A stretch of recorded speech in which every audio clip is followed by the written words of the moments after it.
I dedicated my entire life to our family business. 10 years of 80-hour work weeks, sacrificed relationships, and missed vacations. Then one Friday, I accidentally discovered legal documents showing my parents had secretly transferred 75% ownership to my sister Paula, who barely worked part-time. When Dad called me panicking about losing our biggest client a week after I stopped working, I just said, "Let Paula handle it." The look on his face was priceless. Before I dive into this wild journey, I'd love to know where you're watching from. Drop your location in the comments below and hit that like and subscribe button. If you've ever felt underappreciated by family, you'll definitely want to stick around for what happened next. My story might just give you the courage to stand up for yourself too. My name is Rebecca Mitchell, and at 32, I had already given a decade of my life to Mitchell Construction, our family business. Some of my earliest memories involve playing under my father's massive oak desk, coloring on the backs of old invoices while he made calls to clients. By age 8, I knew the difference between a blueprint and a floor plan. At 12, I spent summers filing papers and answering phones at the reception desk. My father, Thomas Mitchell, beamed with pride whenever clients commented on my professional phone manner. "She's got the Mitchell business sense," he'd say, squeezing my shoulder. "Rebecca will run this place someday." Those words shaped my entire life. While other kids dreamed of becoming astronauts or veterinarians, I only ever wanted to build Mitchell Construction into something magnificent. My college decision was a no-brainer: business management with a minor in construction administration. I graduated top of my class, turned down 3 job offers from prestigious firms, and went straight to work for my father the Monday after graduation. For the next 10 years, I lived and breathed that company. I was first to arrive and last to leave, often sleeping on the office couch during busy seasons. I built relationships with every major client, memorized their preferences, their children's names, their anniversaries. I modernized our accounting system, digitized our records, and implemented project management software that cut our timeline overruns by 40%. Revenue doubled under my watch as operations manager, though my father kept the official title of CEO. My personal life? Practically non-existent. 2 relationships ended because I consistently prioritized work emergencies over date nights. My apartment was essentially a place to shower and occasionally sleep. Friends stopped inviting me to weekend trips because they knew my answer would be, "Sorry, we've got a project deadline." I missed my college roommate's wedding because it coincided with the Anderson Construction contract negotiation, our biggest client to date. I didn't regret these sacrifices because I was building my future. Then there was my sister, Paula. 2 years older at 34, she couldn't have been more different from me. Where I was practical, she was creative. While I worked 80-hour weeks, she spent her 20s traveling through Europe, completing an art history degree, and finding herself. She dated interesting men with accents, lived in tiny apartments in Barcelona and Florence, and came home with stories about midnight swims in the Mediterranean. Don't get me wrong, I loved my sister. We just operated in completely different worlds. She was the free spirit, I was the responsible one. She was our mother's daughter, artistic, emotional, and charming. I was our father's, analytical, determined, and hardworking. When Paula suddenly moved back home 2 years ago after a breakup with a French gallery owner, my parents welcomed her with open arms. To my surprise, she expressed interest in the family business. Despite having 0 construction experience, my father created a vague creative director position for her. She worked maybe 25 hours a week, took 2-hour lunches, and still left by 4 p.m. most days. I didn't mind at first. I was happy to have my sister back, and her ideas for redesigning our marketing materials actually looked great. Our mother, Linda, was thrilled to have both her daughters involved in the business. Family dinners became a regular Sunday tradition again, with Paula entertaining us with stories of difficult clients while I mostly listened, too exhausted from the work week to contribute much. Looking back, I should have noticed the signs. The way conversations about the company's future started to die when I walked into the room. The private meetings between my father and Paula that I wasn't invited to. The way my mother would awkwardly change the subject whenever I mentioned long-term growth strategies. "You work too hard, Rebecca," she'd say, refilling my wine glass. "Let's not talk business tonight." But I trusted my family implicitly.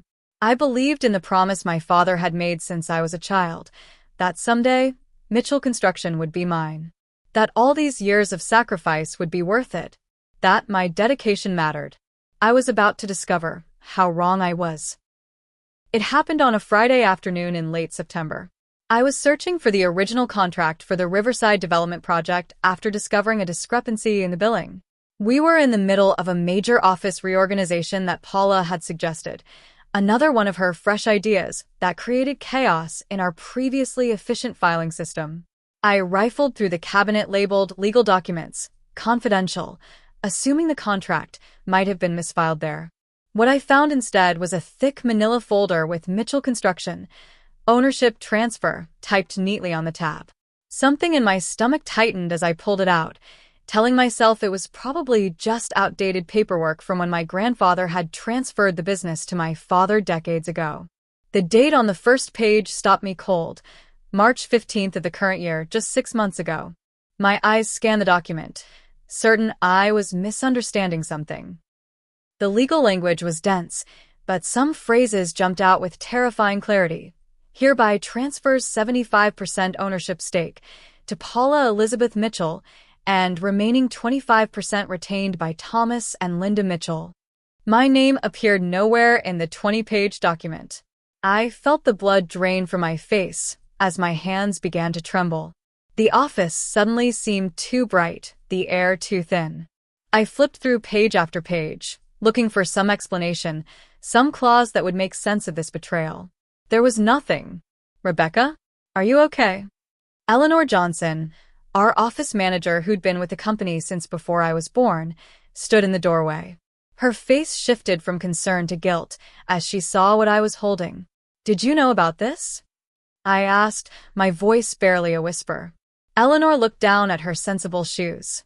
In that moment, her silence confirmed what the document told me. I was the last to know. "Your father asked us not to discuss it," she finally said. "He wanted to tell you himself when the time was right." "When the time was right?" I repeated, a hysterical edge creeping into my voice. "It's been 6 months, Eleanor." She reached toward me, but I jerked away, shoving the papers back into the folder and clutching it to my chest. "Who else knows?" "Most of the senior staff were informed," she admitted, "for contract signing purposes." The humiliation burned worse than the betrayal. Everyone knew. They'd all watched me work myself to exhaustion, knowing my sister now owned the company I devoted my life to. How they must have pitied me. "Rebecca," Eleanor started again, but I was already moving past her, the folder still gripped tightly in my hands. "I need to go," I mumbled, grabbing my purse from my office. I didn't bother with my laptop or the half-finished reports on my desk. Nothing seemed to matter anymore. The drive home passed in a blur.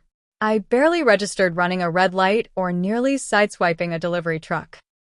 My mind replayed every conversation where my father had talked about my future at the company.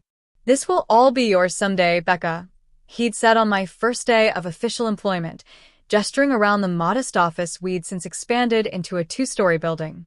"I'm training you to take over so I can retire by 65, he mentioned just last year at the company Christmas party. Lies. All of it. My apartment was dark and quiet when I arrived. I hadn't bothered to decorate much in the 5 years I'd lived there. What was the point when I spent so little time at home? I sank onto my couch, still clutching the folder, and stared at the blank wall where other people might have hung family photos.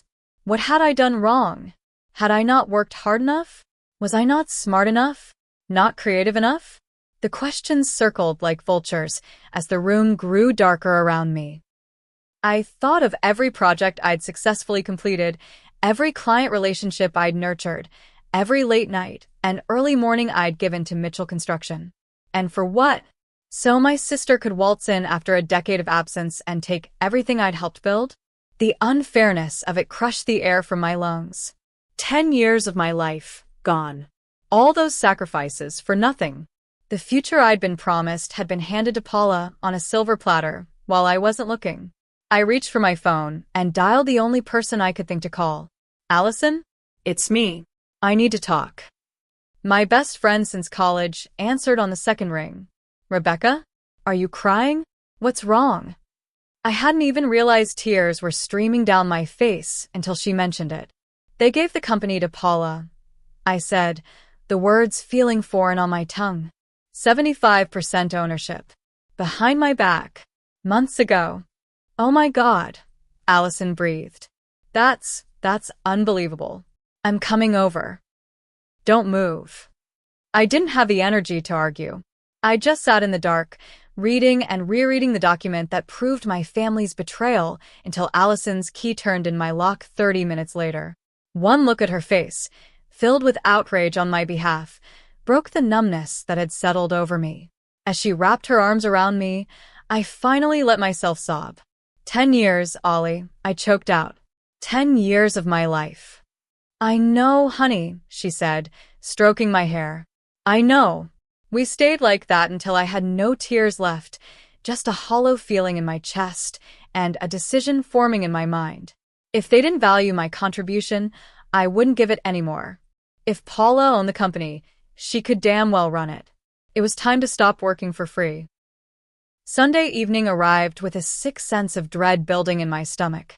After spending Saturday with Allison plotting my next moves, I had decided to confront my family at our regular dinner. I arrived at my parents' suburban home precisely at 6 p.m., the familiar brick facade and manicured lawn suddenly seeming like the front of a stranger's house. The delicious smell of my mother's pot roast, my favorite, wafted from the kitchen as I walked in without knocking. My father sat in his usual armchair, reading glasses perched on his nose as he reviewed what looked like project documents. Paula was setting the dining table, laughing at something our mother had said in the kitchen. It was so normal, so routine, as if they hadn't completely upended my life. Rebecca, my mother called cheerfully. Perfect timing. Dinner's almost ready. I forced a smile and accepted her hug mechanically. Can I help with anything? No, Paula's got it all under control. Just relax. Paula shot me a smile. Hey sis, how was your Saturday? I tried texting you about the new client presentation, but you didn't respond. Because I'd been too busy having an existential crisis about the company you stole, I thought bitterly. Just needed some time offline, I said vaguely. The presentation is fine. My father finally looked up from his papers. There you are. I was starting to think you'd skip dinner. We have some exciting news about the Westridge project. The casual way he spoke, as if nothing had changed, made something snap inside me. But I held my tongue. Not yet. I needed to get through dinner first, to confirm that they had no intention of telling me the truth. Dinner was excruciating. I pushed food around my plate while my family discussed business, as usual. Paula enthusiastically described her ideas for a new marketing campaign. My father nodded approvingly at everything she said. My mother kept trying to steer the conversation to safer topics, her garden club, the neighbor's new dog, an upcoming community fundraiser. I barely spoke, answering direct questions with the shortest possible responses. If anyone noticed my unusual silence, they didn't mention it. After dessert, apple pie that I couldn't bring myself to taste, my father stood up. Well, I think I'll go catch the end of the game. Paula, stop by my study later. I want to discuss that supplier issue. It was now or never. Actually, I said, my voice surprisingly steady, I need to talk to all of you. Together. Something in my tone made them freeze. My mother's hand paused midway, through clearing a plate. Paula's smile faltered. My father slowly sat back down. What's going on, Rebecca? My mother asked, concern creeping into her voice. I reached into my purse and pulled out the folder I'd discovered on Friday, placing it deliberately in the center of the dining table. When were you planning to tell me about this? The silence that followed was deafening.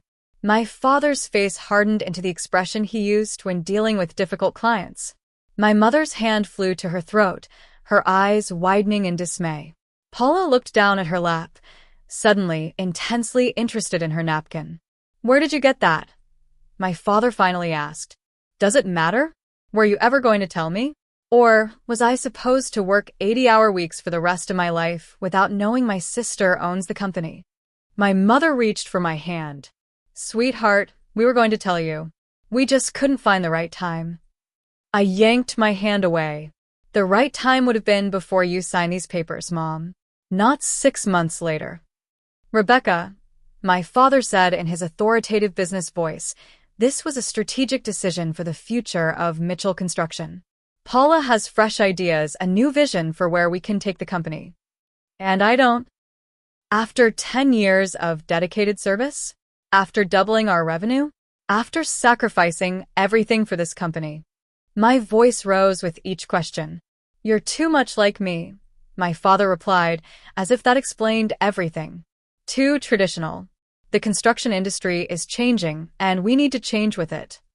So teach me, I shouted, slamming my hand on the table hard enough to make the silverware jump. If you wanted different ideas, why didn't you just talk to me? We thought you'd understand. My mother interjected weakly. You've always been so practical, so logical about business decisions. Practical enough to work myself to death for a company that was promised to me? Was that the logical business decision you expected me to understand?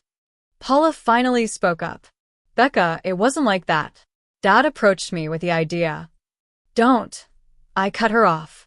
Don't pretend you didn't know what you were taking from me. That's unfair, my father interjected. Paula has been instrumental in our recent growth. Her expansion plans for the residential market. Her expansion plans? I laughed bitterly. You mean the exact same plans I presented to you 3 years ago? The ones you called too risky? His momentary silence confirmed my suspicion. Let me get this straight, I continued, anger making my voice shake. You rejected my ideas, then gave them to Paula, along with 75% of the company, while I continued working myself to exhaustion thinking I was building my future? Rebecca, you're being dramatic, my father said dismissively. You still have a job. A good job with growth potential. Growth potential? I repeated incredulously. I've been running that company for years while you played golf with clients. What exactly am I supposed to be growing toward now? Your sister needs your experience, my mother pleaded. You two have always made such a good team. We're not a team, Mom. I'm the workhorse, and she's the owner. There's a difference. I turned to Paula. How many hours did you work this week, Paula? 20? 25? I pulled 3 all-nighters finalizing the Anderson bid. Paula had the decency to look ashamed. I know you work harder than me, Becca. I've always admired your dedication. Admired it so much you took the company that should have been mine? That's enough, my father thundered, standing up. This business decision wasn't made lightly. Paula has qualities this company needs moving forward. And what are those exactly? The ability to take 3-hour lunches and charm clients?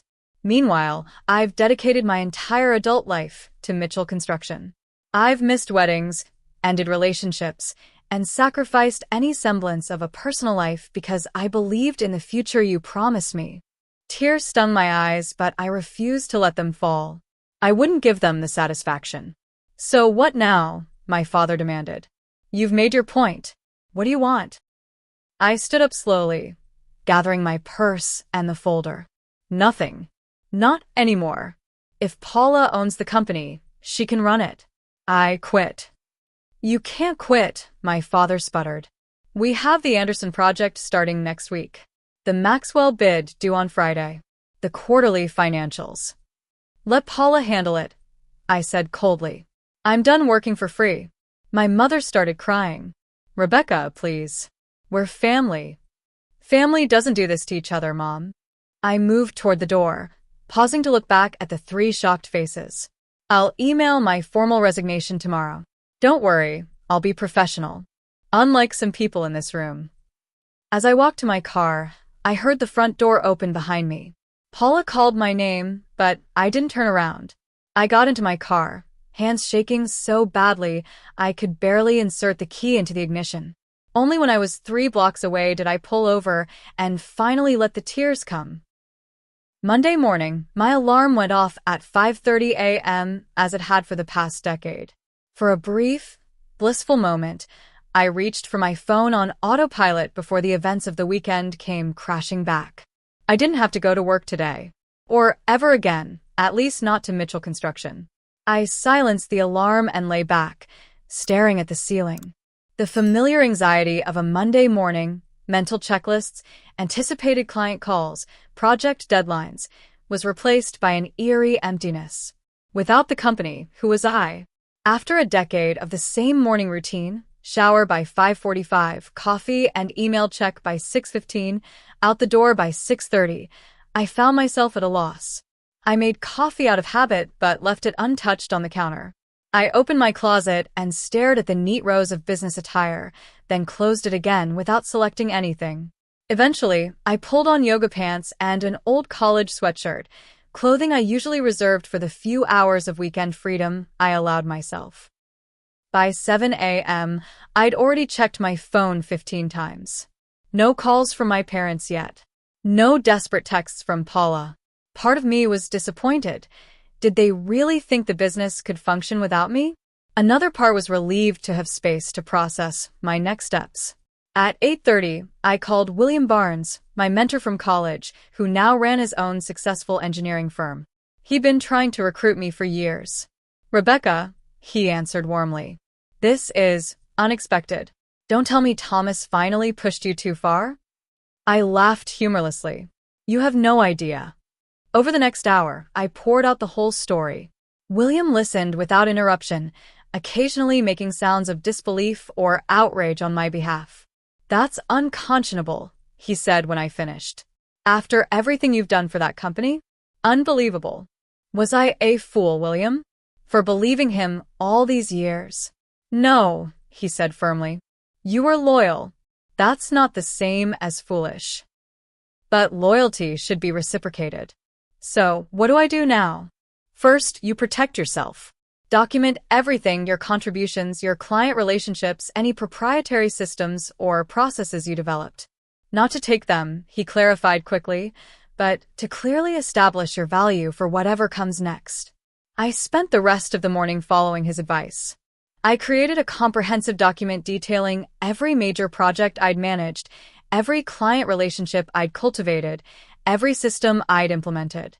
I was careful to include only facts and figures, not company secrets or proprietary information that might create legal issues later.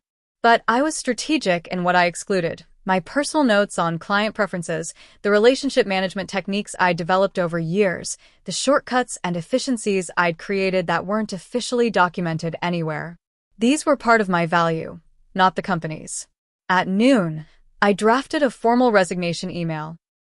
It was professional, detached, and gave no hint of the emotional turmoil behind it. I stated that I would be taking my accumulated 6 weeks of vacation effective immediately, as was my right under my employment contract.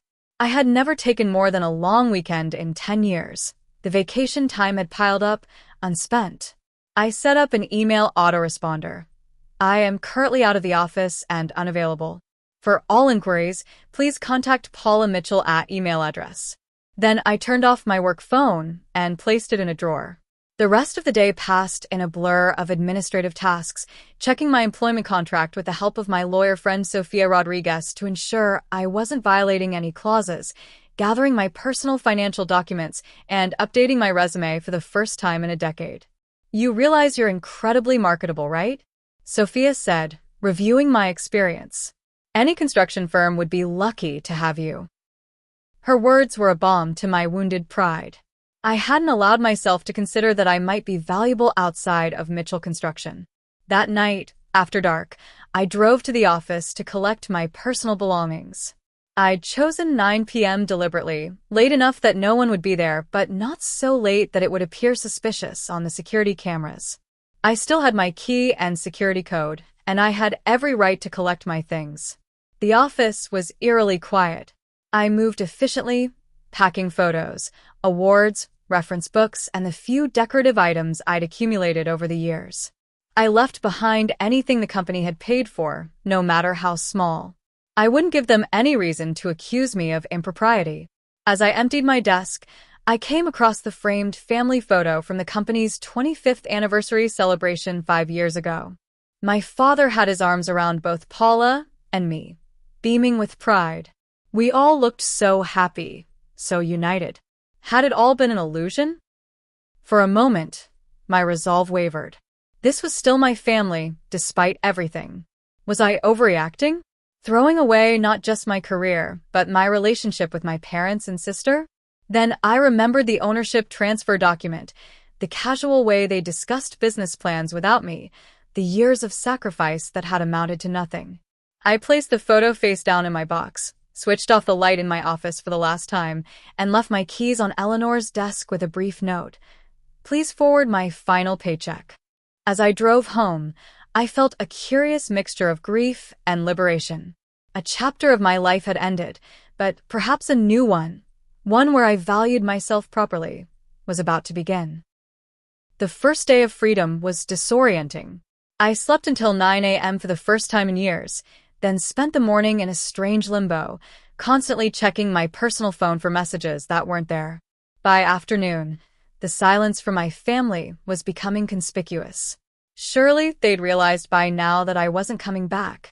I met Sophia for lunch, bringing my employment contract and the company ownership documents. Legally, they haven't done anything wrong, she confirmed after reviewing everything. Morally? That's another story. What are my options? I asked, pushing away my barely touched salad. You could fight for a severance package based on your years of service. You could negotiate for a small ownership stake in recognition of your contributions. Or, she paused, giving me a measured look, you could walk away completely and build something new. I don't know who I am without Mitchell Construction, I admitted. Maybe it's time to find out, she suggested gently. I spent the next few days establishing a routine that had nothing to do with work. Morning walks in the park I'd driven past for years, but never visited. Actual sit-down breakfasts instead of coffee gulped while checking emails. Yoga classes I'd always been too busy to attend. I caught up on sleep, read books for pleasure, and tried to quiet the voice in my head that kept asking what emergencies were happening at the office. By day 3, the text started. Paula, where did you put the Anderson contract revisions? Paula, the Westridge client is asking for you specifically. What should I tell them? Paula, Dad is freaking out about the Maxwell bid. Did you finish the cost projections? I didn't respond to any of them. My father's calls started on day 4. I let them go to voicemail.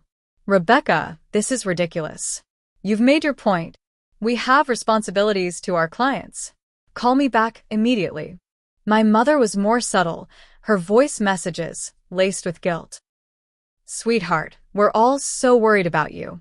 This isn't like you, abandoning your work like this. Family businesses have complications, but we can work through this together. I deleted them all. By the end of the first week, I developed a self-care routine that was helping me process the anger and betrayal. Morning journaling to vent my feelings. Afternoon consultations with executive recruiters who were stunned by my qualifications. Evening calls with friends I'd neglected for years while working 80-hour weeks. But my mental health was still fragile. I vacillated between empowerment, finally standing up for myself, and crushing depression about all the years I'd wasted. Sometimes I'd find myself standing in my kitchen, unsure how long I'd been staring at the wall, reliving moments when I should have seen the signs. On day 6, Maxwell Anderson himself called my personal cell phone. Rebecca, his gruff voice came through the speaker. What's going on over there? I've been working with your sister, but she doesn't have half your knowledge about our project requirements. Maxwell was the CEO of Anderson Construction, our biggest client. His company represented nearly 30% of Mitchell Construction's annual revenue. I'm sorry, Mr. Anderson, I said carefully.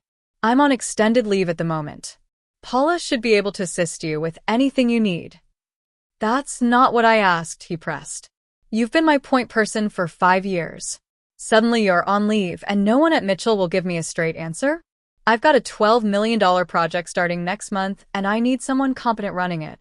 I closed my eyes, feeling the familiar pull of responsibility. It would be so easy to jump in and fix things. Mr. Anderson, I'm no longer in a position to manage your project. If you're not confident in the current leadership at Mitchell Construction, perhaps you should consider your options. There was a long pause. I see, he finally said. Well, if your situation changes, you have my number. And Rebecca? If you end up elsewhere, I'd appreciate a call. Loyalty to good project managers trumps loyalty to companies in my book. After hanging up, I sat for a long time, turning his words over in my mind. For the first time, I allowed myself to genuinely consider a future completely separate from Mitchell Construction. Exactly 1 week after I'd walked out, my father called again. This time, something told me to answer. Rebecca, he barked without preamble, panic evident in his voice. Anderson is threatening to pull their contract. $12 million. He says he won't work with Paula. You need to come in tomorrow and smooth this over. A strange calm settled over me. 7 days ago, this crisis would have sent me rushing to the office, working through the night to save the relationship. Now I felt oddly detached. Let Paula handle it, I said evenly. She owns the company after all. Damn it, Rebecca. This isn't a game. This is the business your grandfather started. Your heritage. My heritage? I interrupted, anger flaring. You gave my heritage to Paula. Remember? I don't have time for this, he shouted. Anderson wants an answer by tomorrow morning, or he's taking his business to Westfield. Then I suggest Paula start preparing a very good presentation. I ended the call and switched my phone to silent, half expecting him to show up at my door. Sure enough, 20 minutes later, my doorbell rang. Through the peephole, I could see my father standing there, looking more disheveled than I'd ever seen him. His normally perfect tie was askew, and the confident posture he prided himself on had given way to slumped shoulders. For a moment, I considered not answering. But running away had never been my style. Taking a deep breath, I opened the door to face whatever came next. My father pushed past me into the living room without waiting for an invitation. He paced back and forth across my small living room like a caged animal, agitation radiating from every movement.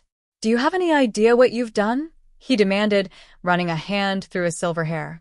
Anderson is just the beginning. Westridge called this morning asking specifically for you. The Maxwell bid is due Friday and Paula can't make sense of your preliminary notes. I leaned against the wall, arms crossed. Sounds like a management problem. Good thing Paula's the owner. His face reddened. This isn't funny, Rebecca. The company is in crisis. No, Dad, I said calmly. You are in crisis. For the first time, you're facing the consequences of your decision to give the company to someone who can't actually run it. He stopped pacing and glared at me. You're enjoying this, aren't you? Watching everything fall apart. Not enjoying. Processing. There's a difference. I moved to sit on the couch, gesturing for him to take the armchair opposite me. After a moment's hesitation, he sat down heavily. I didn't come here to fight, he said, his tone shifting to one I recognized from countless negotiations with difficult clients. I came to offer you a solution. I'm listening. Chief Operations Officer, he said. Full autonomy over project management. Salary double what you were making before. Corner office. I nearly laughed out loud. You're offering me a title change and more money to come back and do the exact same job I was already doing? It's a significant promotion, he insisted. Direct report to the CEO. Paula, I interjected. I'd report to Paula. His silence confirmed it. Let me understand, I continued. You want me to come back and save the company from the mess you created, while still working for the sister you gave my birthright to. That's your offer? What do you want, Rebecca? He asked, exasperation clear in his voice. 40% ownership, I said without hesitation. Board position. Normal working hours. His eyes widened. That's ridiculous. Paula already owns 75%. Then she can sell some back. Or you and Mom can give me part of your 25. I don't care how it works mathematically. Those are my terms. Impossible, he scoffed. You can't seriously expect. Westfield offered me a job yesterday. I interrupted smoothly. Operations director. Comparable salary to what you just offered, plus profit sharing, normal working hours, for weeks annual vacation that I'd be required to take. This wasn't entirely true. I'd had a preliminary conversation with Garrett Westfield, but no formal offer yet. Still, the look of shock on my father's face was worth a small deception. "You wouldn't," he whispered. "They're our biggest competitor." "I haven't accepted yet," I replied. But Maxwell Anderson already told me he'd follow me wherever I go. I wonder how many other clients would do the same? That would destroy Mitchell Construction, my father said, genuine fear in his eyes for the first time. "I don't want to destroy anything, Dad. But I won't continue to build something that isn't mine." He stood up and resumed pacing. "There has to be another solution." "There is. The one I just proposed. 40% ownership, board position, normal hours." Paula would never agree to give up that much control. "Then maybe you should have thought about that before giving her control in the first place," I said evenly. "This isn't a negotiation where you have the upper hand anymore. I know my worth now. Do you?" He stared at me for a long moment. I could almost see the calculations happening behind his eyes, weighing the cost of meeting my demands against the potential loss of major clients, my institutional knowledge, and my relationships throughout the industry. "I need to talk to you, Mother." "And Paula," he finally said. "You do that." He moved toward the door, then turned back. "How long do I have before you accept Westfield's offer?" 2 days, I said, picking a deadline that seemed reasonable. "I'll need your answer by Wednesday evening." After he left, I leaned back against the couch, my heart pounding. I'd never spoken to my father that way before, as an equal, not as his daughter or employee. It was terrifying and exhilarating all at once. Within an hour, my mother called.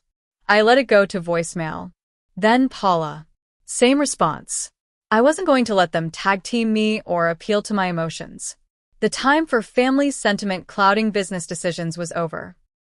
The next morning, I met with Garrett Westfield officially. He was younger than my father by a decade, with a reputation for innovation that had helped his company grow rapidly in recent years. "I've been trying to poach you for years," he said over coffee. "Thomas always made it clear you were off-limits." "Things change," I replied. "So I hear." He slid a folder across the table. "This is what we can offer. Take a few days to think about it." The offer was generous, better than I'd implied to my father. It was tempting to accept on the spot, to make a clean break from the Mitchell family drama. But something held me back. Despite everything, Mitchell Construction was still in my blood. That evening, my mother showed up with a casserole just to check on you. I recognized the transparent attempt to soften me up, but invited her in anyway. "Your father is devastated," she said, busying herself with serving the food I hadn't asked for. "He's upset about potentially losing clients and money," I corrected. "Not about hurting me." She sighed, sitting across from me at my small dining table. "It's more complicated than that, Rebecca. He does love you. We both do. Love should include respect, Mom. What you did wasn't respectful." "I know," she admitted, surprising me. "I told him it was wrong not to include you in the decision. But you know how he gets when he thinks he's right." "And what about Paula? Did she think it was right to take everything I worked for?" My mother looked down at her hands. "Paula was pressured. Your father convinced her it was the best solution for everyone." That was interesting information, but it didn't change my position. My terms still stand. 40% ownership, board position, normal hours. "He's considering it," she said quietly.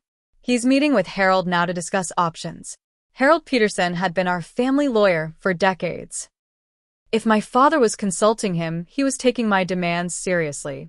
After my mother left, I felt strangely unsettled. The possibility that I might actually get what I wanted, that my father might acknowledge my value, was almost harder to process than the betrayal had been. The following day passed without contact from any family member. I used the time to carefully review Westfield's offer and prepare questions. If Mitchell wouldn't meet my terms, I needed to be ready to move forward. At precisely 6 p.m. on Wednesday, my phone rang. My father's name appeared on the screen. "Rebecca," he said when I answered, his voice formal. "We'd like to meet tomorrow to discuss your proposal. Neutral location. The riverfront restaurant at noon. All of you? I asked. Yes. Your mother, Paula, and myself. And Harold, to handle the paperwork if we reach an agreement. I'll be there, I said, ending the call before he could say anything else. I spent that night preparing as I would for any major negotiation, reviewing numbers, anticipating objections, practicing responses. This wasn't just about ownership percentages. It was about reclaiming my value, both professionally and personally. One way or another, my relationship with my family and Mitchell Construction would be fundamentally changed by tomorrow's meeting. 2 days of silence from my family gave me unexpected clarity. Without the constant barrage of guilt-inducing messages and desperate calls, I could actually think about what I truly wanted. My apartment, usually just a place to sleep between workdays, became a sanctuary for reflection. Thursday morning, I dressed carefully for the meeting, a power suit I'd worn to close our biggest deals, subtle makeup, hair pulled back in a sleek ponytail. My appearance had always been part of my professional armor, and I needed every advantage for this confrontation. Before heading to the riverfront restaurant, I had a final phone interview with Garrett Westfield. The formal offer had come through, even better than the initial proposal, operations director with a clear path to partnership within 5 years. It was exactly the kind of recognition I'd always craved from my father. We're excited about the possibility of you joining us, Rebecca, Garrett said. Your reputation in the industry is stellar. Thank you, I replied, feeling genuinely valued perhaps for the first time in my career. I should have an answer for you by tomorrow. Having the Westfield offer as a backup gave me the confidence I needed walking into the restaurant. I arrived precisely at noon, spotting my family already seated at a corner table. Harold Peterson sat with them, leather portfolio open before him. My mother stood to hug me, but I offered a hand instead. This wasn't a family reconciliation. It was a business meeting. She sat back down, hurt evident in her eyes. My father and Paula nodded stiffly in greeting. Thank you for coming, my father began formally. We've reviewed your proposal. And I kept my expression neutral, though my heart was pounding. Before we get to that, Paula interjected. I want to say something. She looked directly at me, her artistic hands fidgeting with her napkin. I'm sorry, Rebecca. I never meant to hurt you or take what you worked for. I hadn't expected an apology, especially not from Paula first. It momentarily knocked me off balance. The truth is, she continued, I'm overwhelmed. I've been working 18-hour days trying to keep up with everything you managed effortlessly. The Anderson account alone has me completely lost. Their specifications might as well be written in hieroglyphics. You've been there 2 years, I pointed out. Didn't you pay attention to how things operated? To the creative side, yes. To the operational nuts and bolts. She shook her head. I thought I could learn as I went, but without you. Her voice trailed off. My father cleared his throat. What your sister is trying to say is that we made a mistake. The admission hung in the air between us. In 32 years, I'd never heard my father acknowledge a mistake so directly. Dad asked if I wanted the company, Paula said quietly. He didn't tell me you'd been promised it your whole life. Not until after the papers were signed. I looked at my father, who had the grace to look ashamed. Is that true? I asked him. I may have downplayed certain expectations, he admitted. I thought it would be easier for everyone. My mother reached across the table toward me, but stopped short of touching my hand. We've hardly slept since you left, Rebecca. Not just because of the business problems, but because we hurt you so deeply. That was never our intention. Harold cleared his throat. Perhaps we should discuss the terms of the proposal? I've drafted several options based on our conversations yesterday. For the next hour, we negotiated.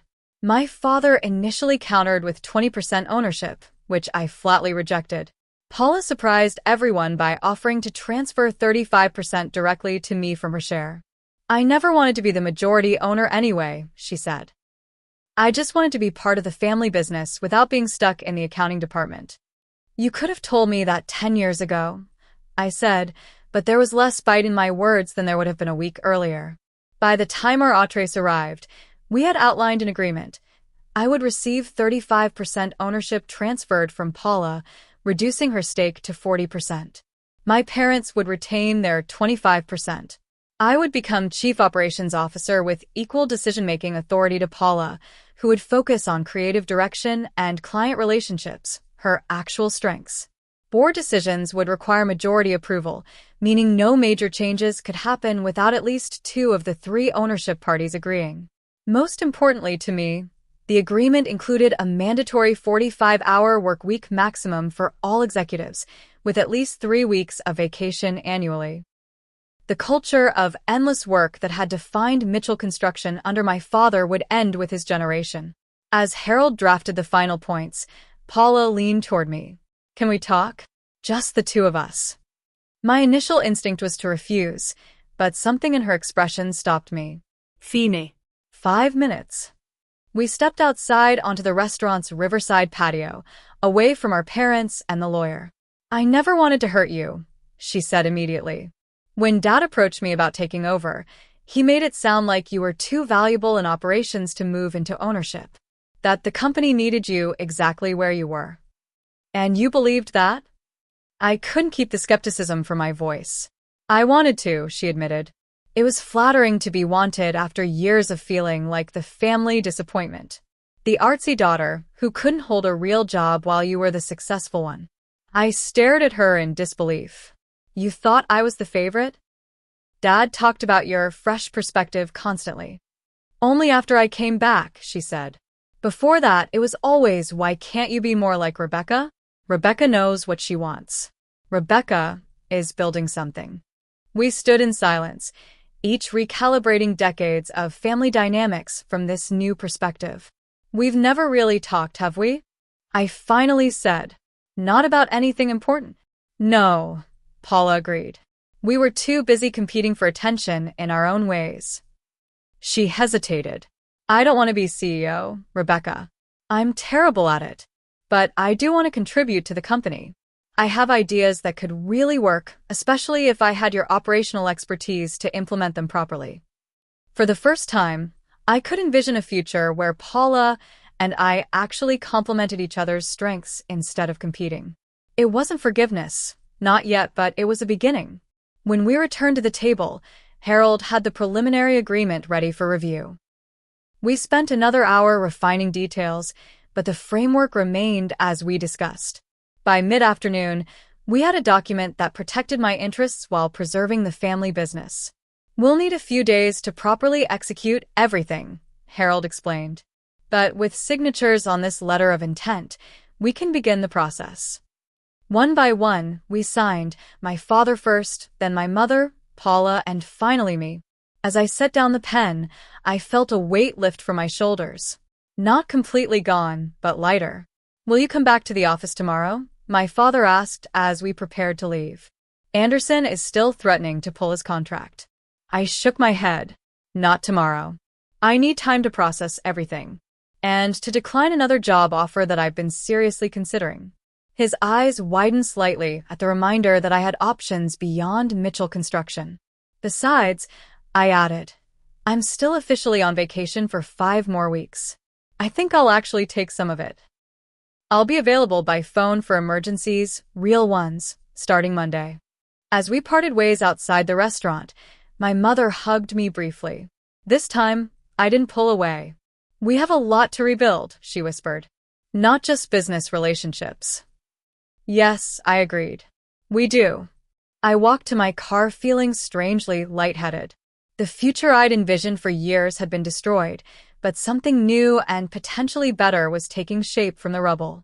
It wasn't perfect, and trust would take time to rebuild, but it was a start. That evening, I called Garrett Westfield to decline his offer, explaining that my family situation had evolved. "I can't say I'm not disappointed," he said. "But I understand the pull of family business. Our offer remains open if things don't work out." "I appreciate that more than you know," I replied sincerely. With that safety net still in place, I opened a bottle of wine and did something I hadn't done in years. Absolutely nothing. No work emails, no project planning, no crisis management. Just sitting on my balcony, watching the sunset, and allowing myself to imagine a future where work was important, but not all-consuming. For the first time in a decade, I felt like I could breathe. 1 month later, I walked into Mitchell Construction as co-owner and chief operations officer. My new office, not my father's corner office as originally offered, but a redesigned space with large windows and room for both a traditional desk and a comfortable meeting area, symbolized the changed dynamics. The intervening weeks had been transformative. I'd taken a real vacation for the first time in a decade, a solo trip to a beach resort where I'd done nothing but read novels, swim, and sleep for 10 glorious days. Upon returning, I'd spent time with a career counselor who helped me establish healthy boundaries between work and personal life. The company had changed too. With Paula's agreement, we'd implemented a new organizational structure that played to everyone's strengths. She took over client acquisition and marketing, areas where her creative background and people skills shone. I managed operations, finances, and project execution, my natural domains. My father reluctantly stepped into an advisory role, focusing on mentoring younger staff while gradually reducing his hours as part of a 3-year retirement plan. The Anderson contract is secure, I told Paula during our morning meeting. I walked Maxwell through the new management structure yesterday, and he's satisfied that his project will receive the attention it needs. That's fantastic, Paula said, genuine relief in her voice. I tried so hard to connect with him, but he just kept asking for you. He's old school construction, values competence over charm. I smiled to soften the words. But the Westridge expansion? That was all you. They're thrilled with the design concepts. We'd fallen into an unexpected rhythm, each acknowledging the other's contributions without the underlying competition that had characterized our relationship for decades. The staff had adjusted surprisingly well to the new leadership dynamic. Many seemed relieved that the tension of the past month had resolved and that the 80-hour workweek expectation had officially ended. We'd implemented new project management systems that improved efficiency without requiring excessive overtime. Eleanor, who had witnessed the entire drama unfold, stopped by my office later that day. The place feels different, she observed. Better. Less frantic, I suggested. More balanced, she corrected. Your father built something impressive, but it was always one-dimensional. With you and Paula working together, there's a completeness that was missing before. Her words stayed with me throughout the day, through meetings and client calls that once would have consumed all my mental energy. Now, I found myself looking forward to the evening, to leaving at a reasonable hour for a change. At 6 p.m., I closed my laptop decisively. I had dinner plans, an actual date with Nathan Rivera, an engineer I'd met through the Anderson project years ago but had always been too busy to get to know. We'd reconnected during the negotiations with Anderson, and his quiet competence and wry humor had been a welcome distraction from family drama. As I gathered my things, Paula appeared in my doorway. Heading out already, she teased. The Rebecca I used to know would be here until midnight. That Rebecca was compensating for something, I replied. This one has an ownership stake and dinner reservations. She laughed. With the mysterious Nathan you won't tell me anything about? Second date. Too early for family interrogations. Fair enough. She hesitated. Before you go, Mom called. She's insisting on reinstating the Sunday family dinners. Says we need healing time or something equally mom-like. The thought of returning to those dinners, with all their complicated history, made me pause. I don't know, Paula. I told her we discuss it. No pressure. She adjusted the colorful scarf around her neck, a remnant of her artistic days that now complemented her more professional attire. For what it's worth, I think we could use the practice at being a normal family, whatever that means. A month ago, I would have rejected the idea outright. Now, I found myself considering it. Maybe. Let me think about it. That's all I ask. She stepped back. Enjoy your date. Don't think about work for at least 12 hours. Doctor's orders? Owner's orders, she corrected with a smile. As I drove to the restaurant, I marveled at how much had changed in such a short time. The business was thriving, Our first quarter projections already showed improvement under the new structure. Paula had found her niche in client relations and marketing, bringing in 3 new accounts with her innovative approaches. I had implemented operational efficiencies that reduced costs without sacrificing quality. Even my father seemed relieved to be stepping back, though he occasionally couldn't resist offering unsolicited advice. Most importantly, I'd reclaimed my life. I went to the gym 3 times a week. I joined a book club. I was considering adopting a dog, something I'd never have contemplated when working 80-hour weeks. The date with Nathan was comfortable and engaging. When he asked about my family, I found myself able to explain the recent drama without the raw pain that had accompanied it just weeks ago. "So you stood your ground and got what you deserved," he summarized. "That's impressive." It wasn't just about winning, I reflected. It was about being valued appropriately. By them and by myself. "Well, speaking as someone who's worked with both Mitchell and Westfield, they're lucky to have kept you," he said, raising his glass in a small toast. The following Sunday, after much deliberation, I decided to attend the family dinner. The familiar drive to my parents' house no longer filled me with anxiety. When Paula opened the door instead of my mother, I knew they'd orchestrated this deliberately, easing me back into family dynamics through the relationship that had begun to heal first. Dinner was different from our old gatherings. My father was quieter, less domineering. My mother watched us all with hopeful eyes, jumping in to change the subject whenever business talk threatened to overtake the conversation. Paula and I maintained the new rapport we developed, different from our childhood relationship, but perhaps healthier. As we helped clear the dishes, my father approached me in the kitchen. "I've been meaning to tell you," he said awkwardly. "The board presentation you and Paula gave last week was exceptional. Better than anything I could have done." From him, this was monumental, an admission that the company might actually be better under our leadership than his. "We make a good team," I acknowledged. "Different strengths, different perspectives." "Yes, well." He cleared his throat. I should have seen that sooner. It wasn't quite an apology, but from Thomas Mitchell, it was close. The following week, Paula and I presented our comprehensive 5-year plan to the board, a true collaboration that combined her vision for market expansion with my detailed operational strategy. As we stood side by side, confidently answering questions and building on each other's points, I caught my father watching us with an expression I'd never seen before. Not pride exactly, but a kind of wonder, as if seeing something unexpected and remarkable unfold before him. Later, as we celebrated the board's unanimous approval with champagne in my office, Paula raised her glass. "To losing the business," she said. I raised an eyebrow. "If Dad hadn't made his colossally stupid decision," she explained, "we'd still be stuck in our old patterns. You working yourself to death, me feeling inadequate, him controlling everything. Sometimes losing what you thought you wanted leads to getting what you actually need." I considered this, then clinked my glass against hers. "To finding something better." As we sipped our champagne, I gazed out the window at the city skyline. The journey had been painful, the betrayal deep, but the outcome had exceeded anything I could have imagined.